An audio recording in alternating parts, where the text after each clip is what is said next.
Hi, thank you for coming back. Sorry, it's been a little while. I was cleaning out my computer and I wanted to develop something that I'm so eager to share with you.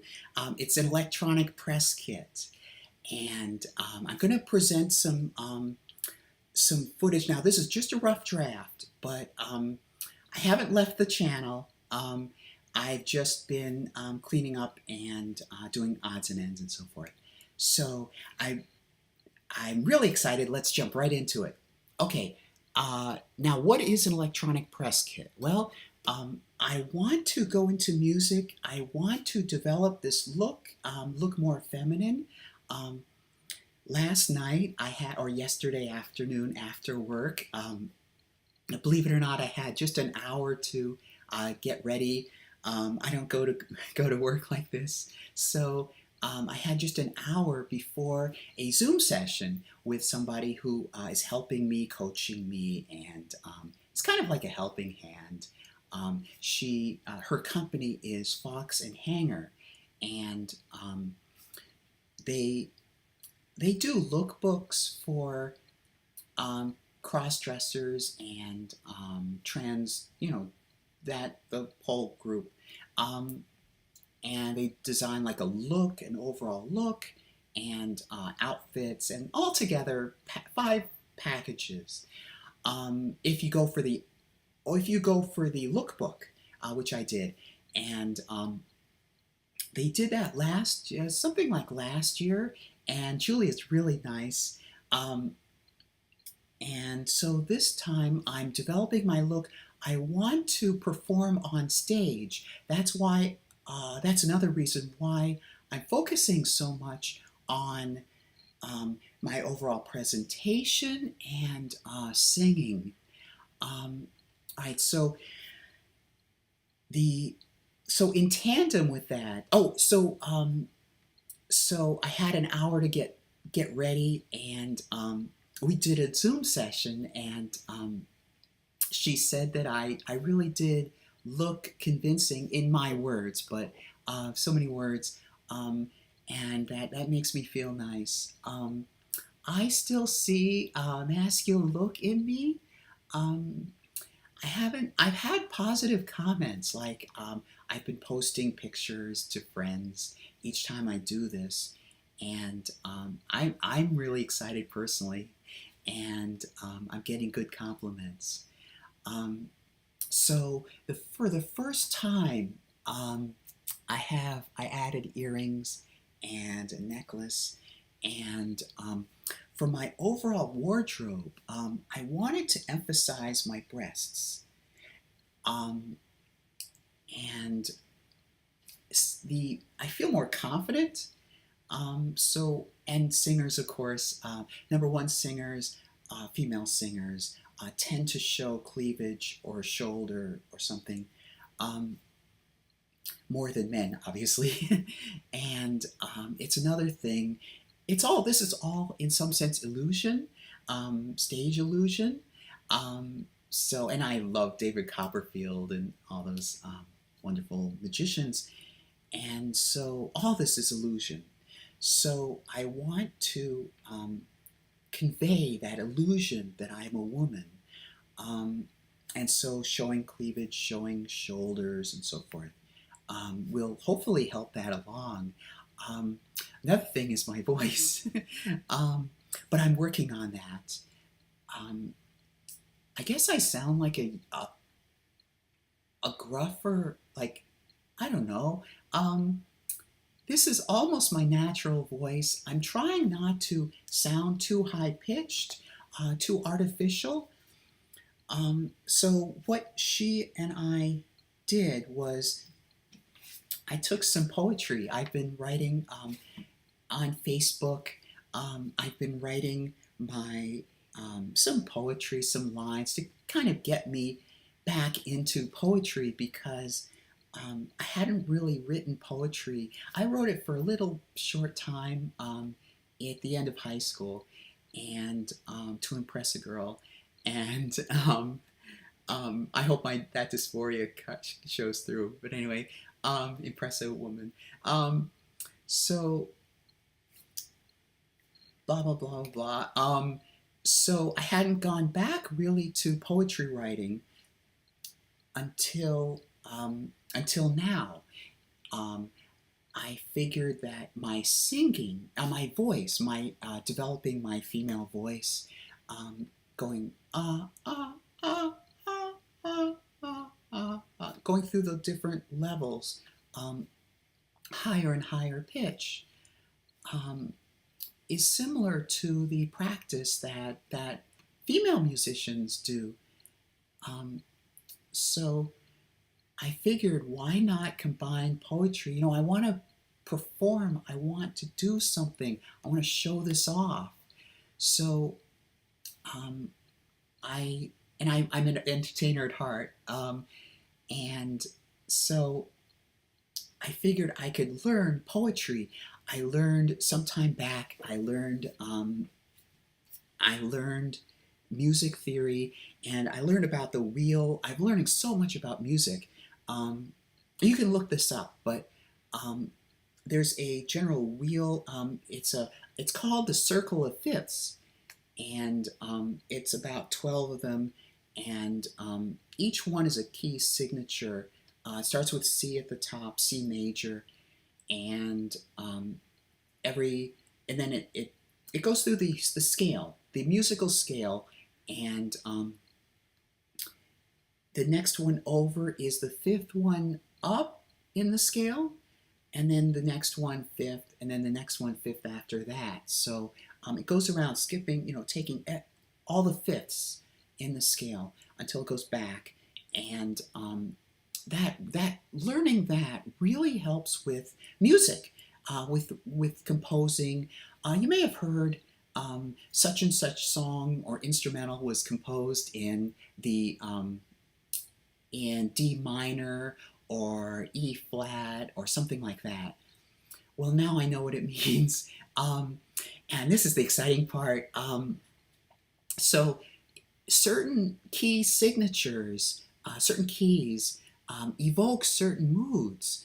I don't remember them offhand, but hypothetically, like a C major might evoke like a happy feeling, and I think it's like D minor. The majors tend to evoke higher emotional states, happier emotional states, and the minors, if I have this right, tend to be downers.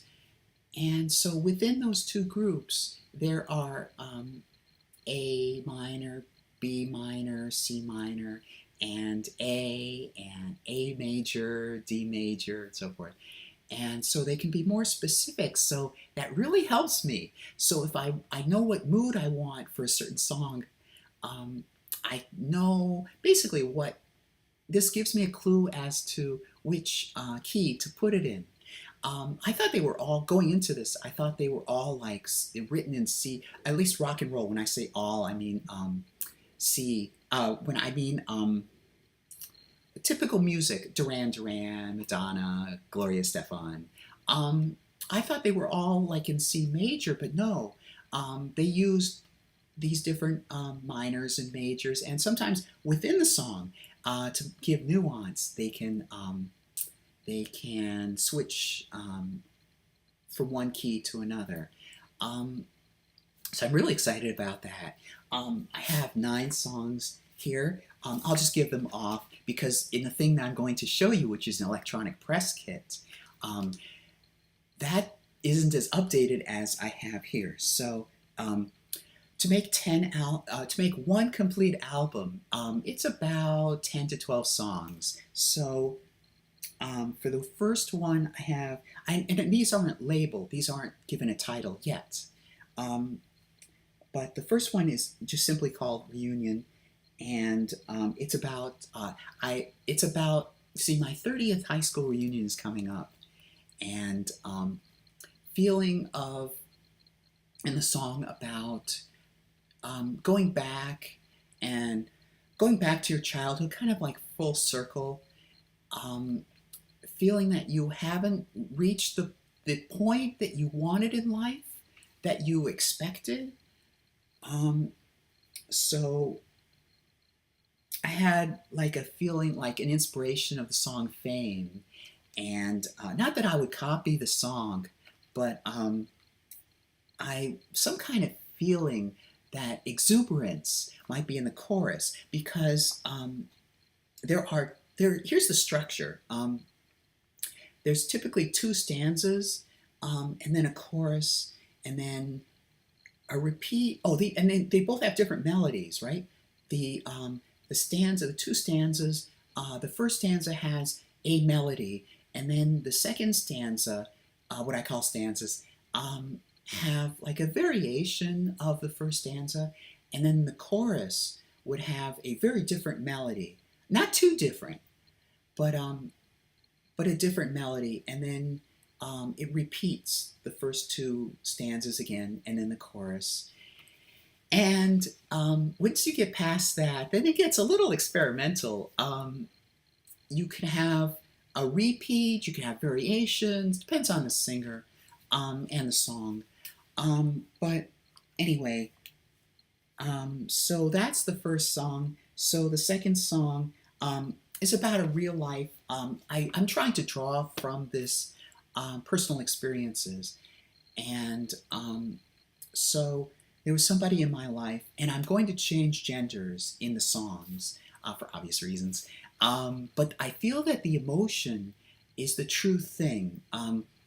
If I could switch genders, talk about him rather than her, but convey everything else sincerely, that and dress like this, that will go a long way to women respecting me when I perform, seeming more authentic, because it's not the gender necessarily, it's the experience, the universal experiences, what I'm trying to capture.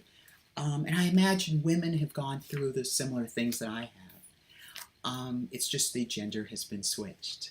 So, all right, so this song is about someone, the feeling of letting go. And I try to, in each of these songs, I try to put in like a twist, like an irony, like a conflict.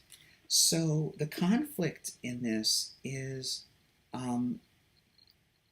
the confusion I felt at the time, and letting go, learning I must, let go for my sake and for her sake. And I thought, I was listening to several 80s songs, and Madonna has always been one of my favorite. I had a deep crush on Madonna in college. And in fact, one of my later songs is inspired by her. But I changed the gender. So it's about a celebrity. I'll get to that. But one thing about Madonna that I still feel inspired by is that the excellence that say what you will about her personally, but she had a knack, like a talent. Maybe it's just the people around her. I think she's very smart, and I hope that I convey intelligence, and that I'm doing this. Of course, I'm a man, but I'm conveying that a woman can be intelligent and sophisticated and talented. And that's what I get from Madonna. She has a knack. I guess she surrounds herself with good people too. So anyway, back to this. The confusion. Oh, so Live to Tell. The song Live to Tell, performed by Madonna. I thought would go along with the feeling of frustration and the I have some secret that I want to share. I want to tell. The idea of letting go, confusion, go chasing after a person for answers, things unresolved. And then the third song would be that Madonna song. Of course, I would change it, but it would be about what you feel like when you have hopes about meeting someone, celebrity, and do they live up to your fantasy? That would be a universal concept. Um, and a paragon, um, meeting a paragon, will they live up to that paragon of virtue, paragon of excellence and that fantasy? Um, and then the fourth song would be I labeled as childhood, um, carefree childhood. As we grow older, of course, um, we may forget about the things that we had in childhood. And the inspiration for this song was, believe it or not, Cyndi Lauper um, in "The Goonies Are Good Enough." Go check out that song. Um, I take away from it the context of the movie "Goonies Are Good Enough." I take from it that the idea that we, as children, we have this unique, pure, very pure sense of the world, and we could abandon those as we grow up, and we must hold true to what we had as children. So that's the song that I want to write about. And then, of course, the fourth one, I've become like a James Bond fan, so I thought it would be an interesting twist to do it from the girl's point of view. So I labeled it Bond Girl, and maybe I'd have like a play on words like bonded, like bonded, um, or bound to him. I don't know what theme I would do. I want to search for like a conflict or something substantial, a theme to write about. So right now I know I have an idea of it being suspenseful and sound effects and everything, gunfire and so forth, which is something like, the next song, okay. The next song, I Love Mermaids, and maybe I can perform, somehow rig it to make me seem like a mermaid on stage. That would be fun. Um, so I thought, well, I want to write a song about a mermaid from the mermaid's point of view, and I'd start off with the sound of the water hitting the shore and stuff like that, the sea and seagulls and so forth, opening up before the song really kicks in, before I start singing. But what would I do? What would the song be about underneath? Um, so I thought, excuse me, I thought maybe that I am appearing in a man's dreams, and I'm trying to convince the man that I really am real. I'm not just a fantasy. Maybe I'll go in a different direction, but so far that's the idea I have. And then the next, I love Kabbalah too, and I'm Jewish, and I want to show off that aspect of myself. So Kabbalah, sorry, breaks the illusion, doesn't it? Kabbalah has this interesting mix of masculine and feminine. There are two different towers. I won't go into it, but there are different aspects of masculine and feminine that interplay in it, and I thought that would be fun. And trying to kind of unite the masculine and feminine together would be, a lot of these would be romantic songs, because dressed like this, performing like this, would enable me to, or I guess people would expect me to be singing more about romance. And one reason why I'm deciding to do it this way rather than being as a man would be that they expect a woman to be singing about her emotions, how she feels, being sincere, being honest, straightforward with the person, and no machismo, whatever. So I tend to write like that anyway. So I think that that blends with this. Um, and then tribute to my mom, who's deceased, but basically that um, she had brought me up right. And also, this is the interesting thing. There have been songs about death before, um, but I wanted to take the angle that are we in communication? Is she, when I go to sleep, when I think about her, and she appears in my dreams sometimes, um, is there like a mental connection still? I thought that, I don't think anybody else has really sung about that yet. Um, and then a love song. Oh, another one inspired by an earlier uh, real relationship or attempted relationship. Um, this would be another love song. Um, could this be the person opening up? This is where I want to talk about ostracization, and breaking the shell. Because at that time, when I was reaching out to this person, I felt I felt all the years before that this is somebody I'd grown up with, and I finally wanted to break the shell and show her what I was truly like, outside of, I don't want to mention where this took place, but because it would give it away, give her identity away. But um,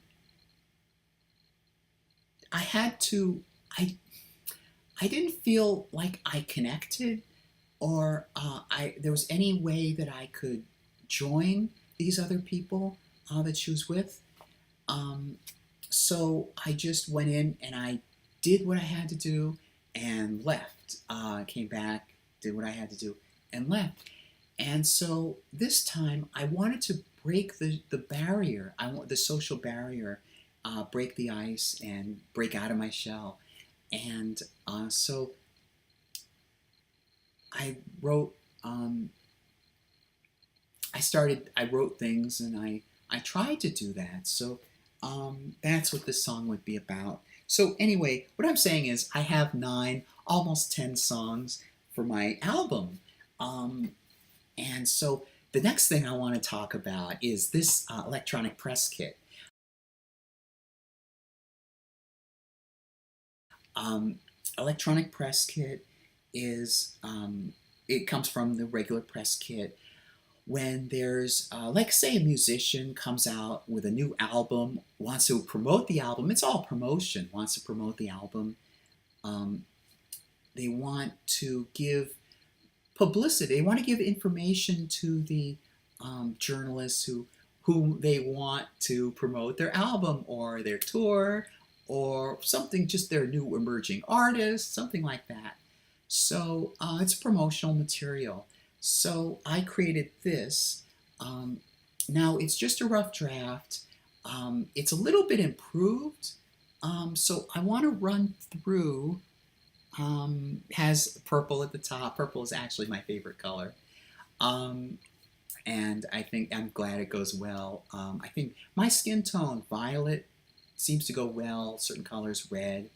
Um, so that's why my name is in purple. Um, my name is in purple up here. Uh, then there's my picture and a few facts, contact facts. That email address really works. It's a real email account that I created, and I do. In editing, I discovered that my camera cut it out. That's why I haven't recorded any videos recently. I've been trying to work out, I think it's a storage problem, but I'll work that out. So unfortunately, I was talking beyond the camera recording, but if you want to contact me, say nice things, I don't know, it's my name, Samantha Bahar, Samantha, all one word, Samantha, Bahar, at AOL.com. And I guess I didn't say much else in the video, fortunately. Um, so I said the usual things at the end. If you like this video, please consider liking it, and please consider subscribing, because I'm still a fledgling artist, and this is my journey. This channel is my path, documenting my evolution as an artist, hopefully as a paid artist.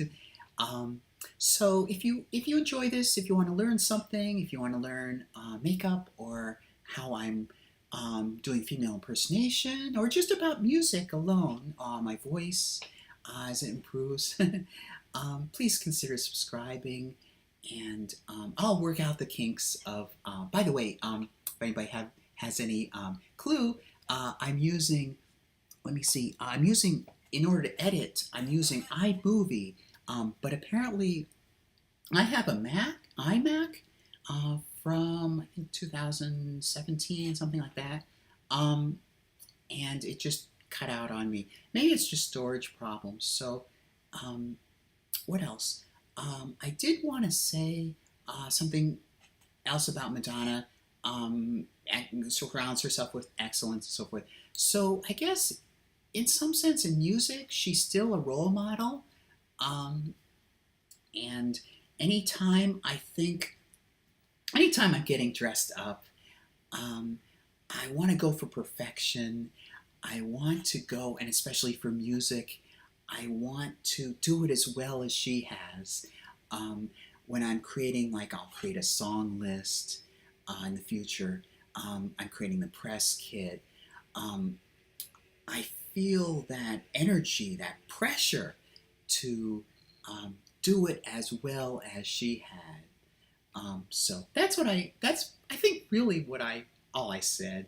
So I'll um, so I'll insert this right at the end, and I'll see you next time. So long.